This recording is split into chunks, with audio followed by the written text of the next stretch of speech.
Vous écoutez Europe 1, il est 9h30, le journal des médias avec Romain Bro. Rebonjour Romain. Rebonjour à la une. Ce matin, Audrey Pulvar qui va avoir droit à sa propre émission sur iTélé, un problème technique dans Télématin et Christophe Ondelat de retour sur BFM TV. Et on commence donc avec France 2 qui maintient les diffusions de compléments d'enquête tout au long de l'été. Benoît Duquesne s'était battu pour une diffusion estivale. Il avait obtenu gain de cause cette année et France 2 va maintenir ses émissions. 8 numéros présentés par les différents visages de l'info de France 2 comme le Relais TV Mag. David Pujadas, Laurent Delahousse, Élise Lucet, Marie Drucker, Frédéric Lantieri. France 2 travaille aussi sur la presse, savoir qui prendra définitivement les rênes du magazine à la rentrée. En attendant, la 2 diffusera demain le dernier numéro consacré à Luc Besson et enregistré la semaine dernière par Benoît Duquesne. Un hommage lui sera aussi rendu en fin d'émission demain soir, jour de ses obsèques. En accord avec sa famille et la production, les équipes de compléments reviendront à la fin de l'émission sur ses 13 années à la tête du magazine, avec notamment des images des coulisses de l'émission. Élodie Gossuin, écartée de Touche pas à mon poste à la rentrée. Oui, on la retrouve chaque dimanche en tant que maître mot dans Pyramide sur France 2, mais elle est visiblement en froid avec D8. Depuis quelques semaines, plusieurs rumeurs évoquaient notamment des tensions avec Enora Malagré. Élodie Gossuin avait expliqué dans la presse n'avoir aucun point commun avec elle. Une franchise qui lui coûte peut-être sa place, comme elle l'explique très émue. Écoutez, face caméra sur le site de Télé Loisirs. Je ne pense pas que je serai dans Touche pas à mon poste l'année prochaine, parce qu'on ne me l'a pas proposé, simplement. Voilà. Et c'est vrai qu'on dit là à plusieurs reprises que justement je fais le choix et que c'est lié à certaines déclarations, mais simplement sur l'analyse de l'émission. Mais effectivement, on m'a pas demandé de poursuivre l'aventure de Touche pas à mon poste. Et on a demandé même, je pense, à ce que je ne sois pas présente dans cette émission. Ah, c'est dommage pour Élodie Gossuin, qui est une fille qui est très gentille en plus. Moi, c'est pas elle que j'aurais viré de l'émission. On s'en doute. Non, je crois que c'est Thierry Moreau que j'aurais viré, qui sert à rien.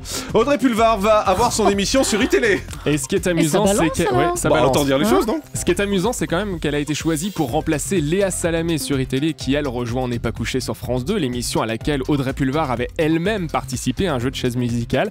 iTélé a effectivement décidé de booster et de renforcer ses têtes d'affiche, et c'est Audrey Pulvar qui prendra donc les rênes de la tranche 20h30, 22h. Une bonne nouvelle pour la journaliste qui restera d'ailleurs chroniqueuse dans le Grand 8 tous les jours à la mi-journée sur D8. On vous l'avait annoncé il y a déjà quelques semaines sur Europe 1, c'est désormais confirmé. Le journaliste Christophe Ondelat revient sur BFM TV. Son arrivée à BFM à la rentrée, c'est comme s'il remontait en première division. C'est ce qu'il explique dans les colonnes du Parisien après être passé par 13e rue et numéro 23. Pour lui, BFM TV l'accueille au meilleur moment de sa carrière, plus calme, plus mature. Christophe Ondelat prendra les rênes de l'info du week-end à 20h la saison prochaine. Le journaliste revient aussi sur sa carrière de chanteur et il regrette. Pour lui, ce n'était pas une bonne idée. Si c'était à refaire, il ne le referait pas. Il y a eu brouillage d'images, a-t-il expliqué. Nabila travaille sur de nouveaux projets, et alors ça c'est surprenant, notamment pour Canal+. Oui, l'ex-Bimbo, puisqu'elle est en plein changement d'image, était sur le plateau du MAG d'Énergie 12 et elle a avoué être en discussion effectivement avec Canal pour la rentrée. Interrogée sur un possible rôle de Miss Météo au Grand Journal, elle est restée assez évasive et a répondu qu'il y avait des pistes avec le petit, le moyen et le Grand Journal. Nabila avoue entretenir de bonnes relations avec Canal. Ils ont toujours été cool et respectueux avec moi, ils m'ont toujours invité partout, c'est un plaisir d'aller chez eux, a-t-elle avoué. Nabila qui espère bien aussi tourner prochainement dans des comédies. Oui, sachez que Nabila sera notre invitée demain en studio sur Europe 1. Vous l'aviez déjà rencontrée une fois et c'est vrai qu'elle vous avait fait bonne impression. Elle sera avec nous demain sur Europe 1 pour faire un bilan et parler de ses projets, notamment ce fameux projet avec Canal+.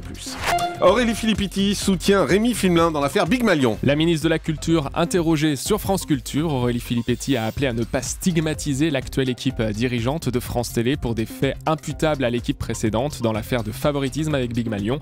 La ministre soutient donc publiquement Rémi Fimelin, l'actuel PDG, entendu, je vous le rappelle, la semaine dernière en tant que témoin assisté dans cette affaire. Et puis un problème technique dans Télématin. Oui, c'est un clin d'œil à William Lémergie ce matin, victime d'un problème technique dans son émission. Le jingle de la météo qui n'est jamais parti. À la place, une jolie chanson de Laurent Voulzy. William Lémergie, un brin agacé d'ailleurs avec la régie. Écoutez, c'était lundi matin sur France 2. La météo, c'est dans quelques instants avec Nathalie Riouet.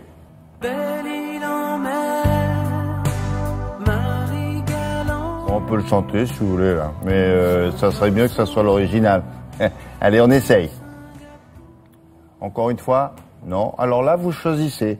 Vous faites ce que vous voulez, vous envoyez la pub, vous envoyez la météo. C'est donc... Eh ben, c'est donc la météo qui bel et bien partie et Nathalie Riouet qui attendait tranquillement sur son plateau. Voilà, ils auraient pu faire un duo, ils auraient pu danser, ils auraient pu tout faire. C'est ce qu'on aurait fait nous avec Julie. Ah bah évidemment. Si on avait fait Télématin. On termine avec le chiffre du jour. 10 millions de dollars, c'est la somme que réclame un supporter de l'équipe de baseball de New York. Cet homme obèse a été filmé en train de dormir dans les tribunes lors d'un match de baseball en avril dernier. Il a été la cible des commentateurs qui se sont moqués de lui en expliquant qu'il ne comprenait pas grand-chose au jeu. Ils l'ont même traité de grosse vache qui a besoin de 2 sièges. Une diffusion qui a provoqué évidemment pas mal de commentaires sur Internet. Il est devenu la risée du web. Le supporter a donc décidé d'engager des poursuites contre la chaîne américaine ESPN qui diffusait le match, les présentateurs, la Ligue de baseball et l'équipe des Yankees. Il réclame plus de 10 millions de dollars au total. Évidemment, s'il obtient gain de cause, il pourra dormir sur ses 2 oreilles. Voilà, c'est ça les États-Unis, monsieur. On fait des procès sur un peu tout et n'importe quoi. Et surtout, on demande des millions de dollars à chaque fois. Merci Romain. Le grand direct des médias, Jean-Marc Morandini.